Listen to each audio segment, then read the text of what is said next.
The biggest thing that I've learned through my family and the people I've been around in waterfowling, it's a really simple term. It's called bell to bell or dark to dark. You give everything you got from the time you're up to the time you go to bed. And I've always tried to keep that sort of as my mantra. As I get older, I've seen how people really tend to cherish the day, and those people are the ones that have a full life. And I think specifically to waterfowling, it's a grind, man. You're up early, you're up late, you're switching decoys, you're packing gear. But this ability to just like extend every day as long as you can. Going bell to bell, going dark to dark. I've tried to like keep that at my core, not just for waterfowl hunting, but for the rest of my life.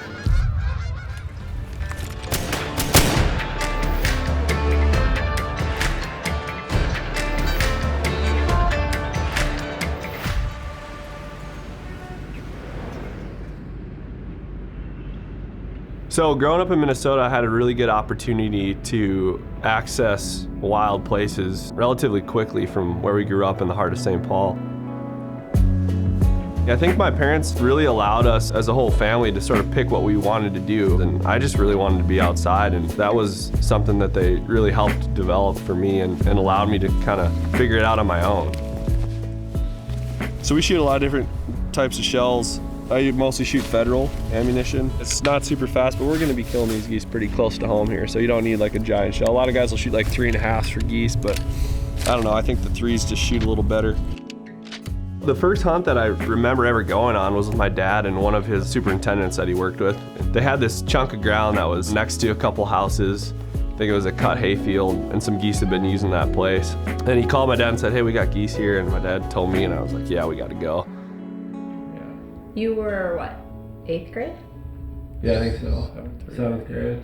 Yeah, we shot a couple. Yep. I remember we used to go on a lot of weekend excursions. Kevin always took the bull by the horns. If he wanted to do something, he'd be engaged and plan it and figure it out, and then sometimes just bring us along for the ride. Yeah, he'd come and tell us, and then we did hunter safety together because I didn't grow up hunting. So I wanted to know, like, okay, what are the real rules of it? What is he gonna learn? How safe is he gonna be? I wanted to be able to talk about it with him, right? Both my parents were interested in what I was doing, and they wanted to understand it, not in like a overbearing way, but just in a way so they could communicate with me about it. At some point I'll tell you the story of learning how to goose call in my parents' basement. God, they used to get so pissed at me. I got a goose call from my cousin. I remember just blowing on that thing, blowing on that thing, blowing on that thing until finally, you know, I got it to break over. Got that first honk. I just want all of them to know that that happened in our house a lot. Well, I'd be in the garage and it's still loud. gotta warm up the reeds. After we forced you out into the garage.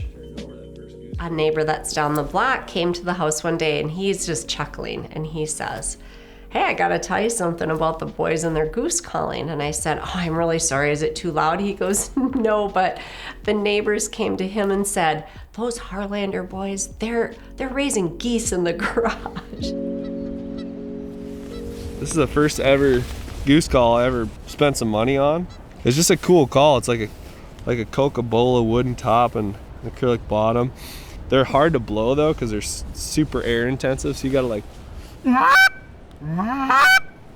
you have to put a lot of air and like momentum into this thing. But you can get pretty low with it too. That first moment after I got that goose call to break over, it was like, oh, it's on.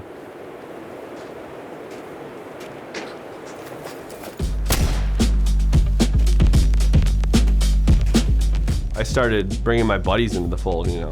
We started goose calling competitions together. We weren't very good, but we enjoyed practicing, and we were hunting in a place called Long Prairie in Minnesota a couple times a fall, 5 times a fall, 10 times a fall, and suddenly I was goose hunting a lot. And never really got old, and it still isn't old, man. So we're just on the border of St. Paul, Minnesota, a little town called Falcon Heights. We're gonna meet up with my buddy Dominic Schneider and his buddy Pat. Dominic is a kid I went to grade school with, and a good buddy of mine who's also a good goose caller.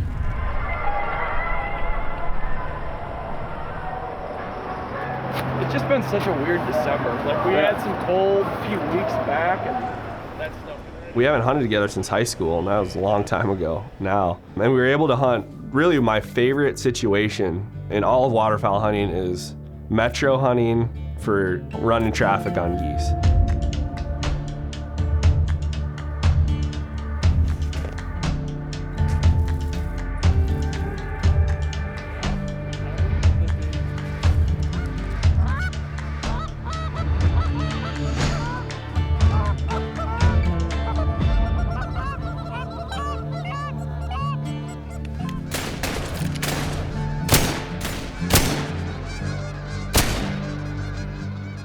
Those geese, they don't have to come to you. The food source necessarily isn't the best where you're at. You're on a flight path and you're trying to pull those birds back to you through calling.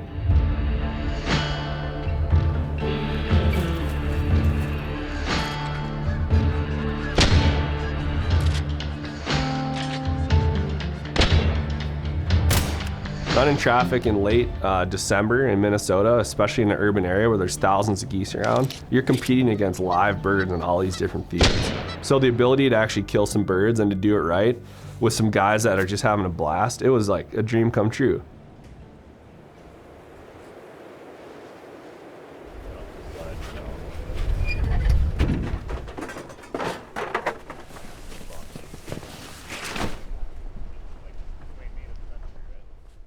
Day 3, last shoot.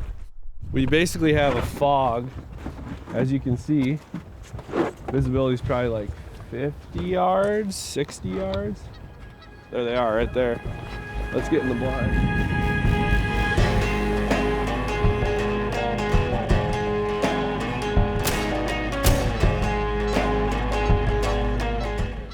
You know, honestly, for a mass-produced gas station Danish, it's not bad. It's got a light, buttery crust. That's just disgusting. I don't really like breakfast. You don't like much. What food do you like? Let's start there.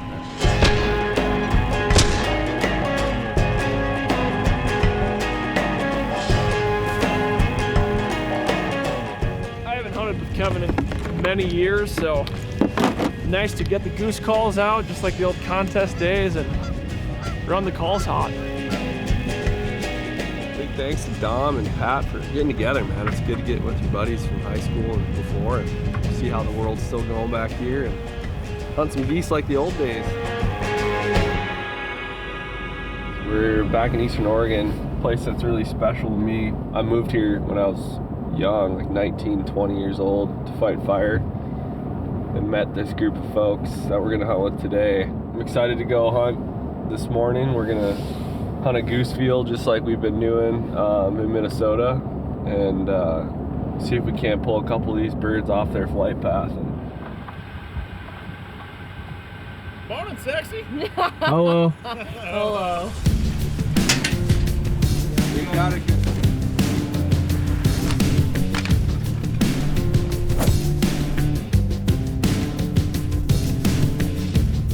In the Twin Cities, we always had to plan really extensively how to get out of the city. It always felt like it came to an end on a Sunday, right? It was always a weekend thing. Whereas here, the ability to like hunt after work and to be able to scout fields on your way to work is something that I can never get away from.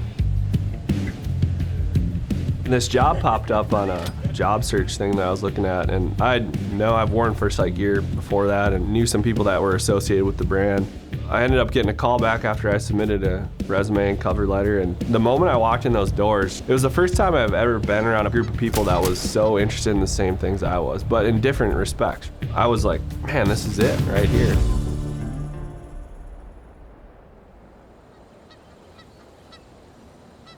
We may have not made waterfowl gear for the history of our company up until this point, but if you look around the office, the #1 pursuit among the majority of the folks that work for First Sight is waterfowl. I think because it's accessible, because it lengthens our season into the winter, and because it's something people really love to do. That goose hunt we just went on was one of the best goose hunts I've been on. You know, we were limited by 10 a.m. and then we struggled the next day.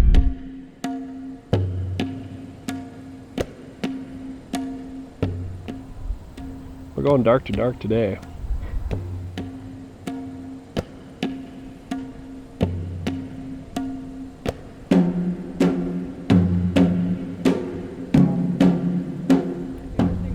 just sit down and watch them. Haul them in.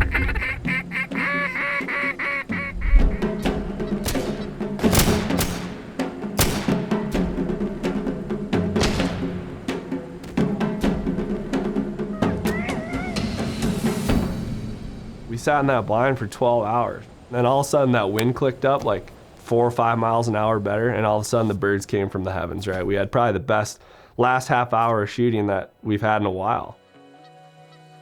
Inherently, the job that I have, I've sort of been preparing for my whole life. It's basically the ability to have relationships with people that support our business. From pro team members to content creation companies. The job itself is managing all those relationships and making it all work for a common goal of showing our gear in the world, right? But it never really feels too much like work to me. It's what I would be doing outside of work. So I get to live this dream every day, and it's pretty incredible. And to me, it's not about like the killing of the geese, killing of the ducks. It's about laughing your ass off in the blind with these people that are your good friends and your family. They feel like family. It's unlike any other pursuit in terms of the camaraderie you have with the people you do it.